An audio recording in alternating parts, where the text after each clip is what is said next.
everyone, welcome to my channel SS Online Classes, myself Sabiha Sultana.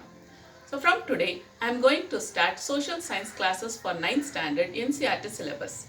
In this, the first chapter of history is Christianity and Islam. So these two religions are major religions among the religions of the world like Hinduism, Jainism and Zoroastrianism. So in this chapter, we will learn about the teachings and preachings of Christianity and Islam, and the life of Jesus Christ and Muhammad Paigambar, and the principles of Christianity and Islam, and many more interesting facts. So let's start with this. Chapter 1: Christianity and Islam. Christianity and Islam were established after 1st century CE. They have become major world religions. They are known as Semitic religions. These two religions basically originated in Central Asia and spread to the different parts of the world. Christianity. It was established in the beginning of 1st century CE in the Nazareth province of Palestine. It was under the reign of Roman Empire. Jesus Christ was the founder of Christianity. Before the arrival of Christianity, the Jews of Palestine had become slaves to superstitious practices. They were subjected to various hardships due to the misrule of Romans. In such a situation, Jesus Christ was born and founded Christianity. Now, let's know about the life of Jesus Christ. Many details of Jesus Christ's early life are unknown. Available sources suggest that he was born in 6th century CE in a poor family of Joseph and Mary at Bethlehem village near Jerusalem. He did not get proper education.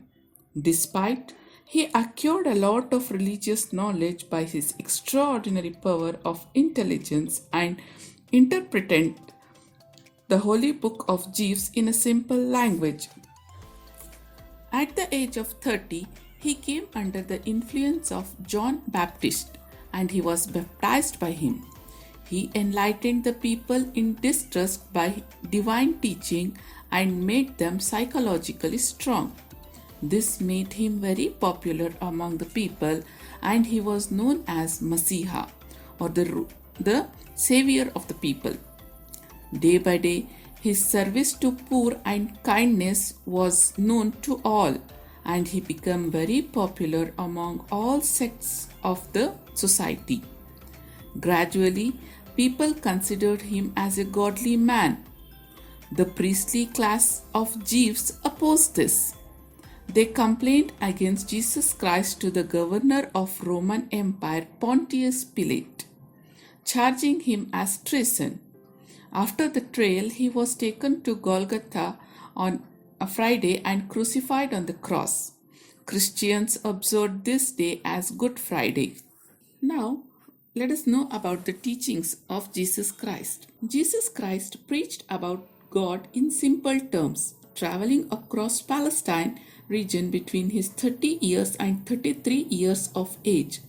With these preachings, he laid the foundations for peace and compassion in human society. So the preachings are: 1. God is one and he is the most merciful. He is the creator of entire creation. Number 2. Everyone should develop brotherhood feeling about others. 3rd. Loving the people who are in distress is equal to worshipping God. 4th. One should serve others without expecting anything from them. 5th. Serving people is equal to the worshipping of God. 6th. If one repents for his mistakes, God will forgive him. 7th. Love your enemies. Do good to the people who try to harm you. So these are the fabulous teachings of Jesus Christ. Now let's know about the spread of Christianity. So Jesus Christ entrusted the responsibility of spreading his teachings and helping the people in distress to his 12 disciples. They are called as apostles. Most important among them was Saint Peter. He went to Rome and established a church and sent missionaries all over the world to spread the gospel. These churches has become most important religious center for the Catholics of the world today. In the beginning, the Roman emperor did not disturb the promotion of the Christianity. Thus, it spread all over the Roman Empire very fast. But after the 1st century, Roman emperors started persecuting the missionaries. Though many obstacles were created in spreading the word of Jesus, the preachers of Christianity continued their work unhindered. Later, in 4th century, Constantine accepted Christianity as the national religion in 313 CE. Since then, it got the support of the state and spread into Rome, Greece, Macedonia, and Asia Minor. Conversion carried out by the Roman churches and missionaries are responsible for the expansion of Christianity. The holy book of Christian is Bible. Now let's know about the contributions of Christianity. First, Christianity had taught the noble principles of peace and brotherhood to the world. Second, the educational center established by Christians and missionaries have played a significant role in the growth of education. Third, Christianity had introduced the Gothic style in architecture. Fourth, missionaries has extended health service all over the world. Fifth, women and weaker sections have given a large benefit by the education. This had brought qualitative changes in the society. This is known as empowerment. Christianity, which was in the control of Roman Catholics till 16th century, branched off into various sects. Christianity slowly went beyond the reach of the common people and the principles of Jesus Christ. Churches were dominated by priests and landlords. People opposed such religious practices. In such a situation, Martin Luther started Reformation movement in Germany. A new sect called Protestants started. With this, two sects emerged in Christianity. They are known as Catholics and Protestants. Various nations of Europe established colonies in various parts of the world with the help of geographical discoveries. They slowly emerged as strong political forces. In order to ensure their continuation of authority, they also supported Christianity. These developments resulted in the growth of Christianity in India and various other countries of the world swiftly. So this was all about Christianity. Now let's move towards Islam. Islam originated in Arabia. Arabia is a peninsula of West Asia. It is basically a desert which is not suitable for agriculture. Thus, the Arabs migrated to fertile lands and settled in places where water was available. Such places were Mecca and Medina. In the beginning, Arabs worshipped many objects of nature like stones, trees, and streams as gods. Kaaba was considered to be one of the most important religious places. So, here the founder of Islam was considered as Prophet Muhammad. So, let's know about the life of Muhammad Paigambar. Prophet Muhammad Paigambar was born in 570 CE at Mecca. His parents were Abdullah and Amina. He lost his parents during his childhood and was brought up by his uncle. He was a shepherd in the beginning and later he started visiting Mecca and Syria for business purpose. In Mecca, he was introduced to a rich widow by name Khadija and was employed by her. Later, he married her. They had 2 sons and 4 daughters. When Muhammad traveled to different places for textile businesses, he came under the principles of Christians and Jews. He started meditating deeply for long hours on Mount Hira to find remedies for the social and cultural shortcomings of Arab people. After Paigambar achieved enlightenment, he was called as the messenger of the God by the people. Soon, his principles became very popular among people and many became his disciples. When he was in deep meditation, he used to share his messages with his disciples. They were considered as the messages of the God by his followers. Such collections of the messengers was compiled and published later. This is known as the Holy Book Quran. Later, Paigambar started preaching his principles in Mecca. When Paigambar opposed polytheism strongly, the enraged people of Mecca conspired to murder him.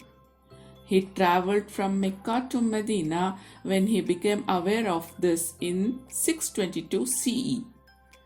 This incident is known as Hijrah, and Muslims reckon this as Hijrah year. The people of Medina welcomed him and followed his principles. After 8 years, there was a war between Mecca and Medina, and the people of Medina defeated the people of Mecca. Paigambar came back to Mecca.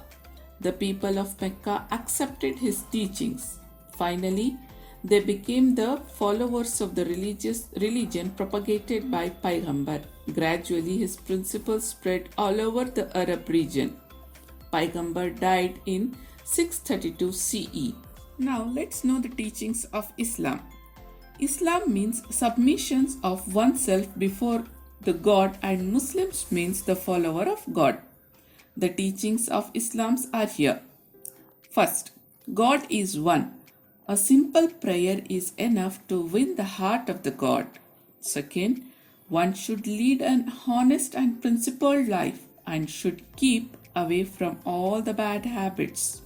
Third, one should have respect for women and compassion for the poor and weak. So these are the teachings of Islam. Now we'll see the rituals of Islam. Islam follows 5 important rituals.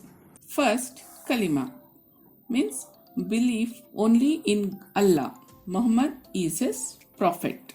Second, Namaz, prayer for Allah for 5 times a day. Third, Roza, fasting in the month of Ramadan. Fourth, Zakat, definite sum to be spread in the income to give to the poor. Fifth, Hajj, pilgrimage to Mecca once in lifetime. So these are the rituals of Islam. So here, as the Christianity expand, here we all can come to know the expansion of Islam too. After the death of Muhammad Paigambar, the Caliphs took over the responsibility of promoting Islam. Caliphs are known as the successor of Paigambar Muhammad. With the sincere efforts of Caliphs, Islam spread from Spain to India within a century. The reason for such a fast growth are simplicity of Islam, efforts of Caliphs to spread Islam, devotions of Muslims, religious interest of sultans, conducive political situations. Now let's learn about the contributions of Islam. After accepting Islam, Arabs have been known for the following contributions: medicines for measles and other diseases and books on medicine, new invention in science and mathematics, the spread of knowledge built by medieval Arab and Persia is in the field of geography and astronomy to other parts of the world. Islam influenced the art and architecture.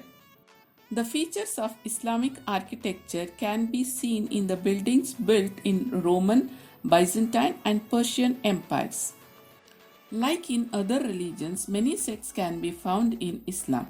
The most important among them are Shia and Sunni. The successors of Muhammad Paigambar are known as Caliphs. They became the religious and political leaders of Islam after Paigambar. Abu Bakr was the first Caliph. Religion is the clearest telescope through which we can behold the beauties of creation. Quoting William Scott Downey. One must know about other religions along with his own religion to be a social being. This was a brief knowledge for Christianity and Islam. Stay tuned with us to know more about social and social being. Thanks for watching. Keep learning, stay home, stay safe.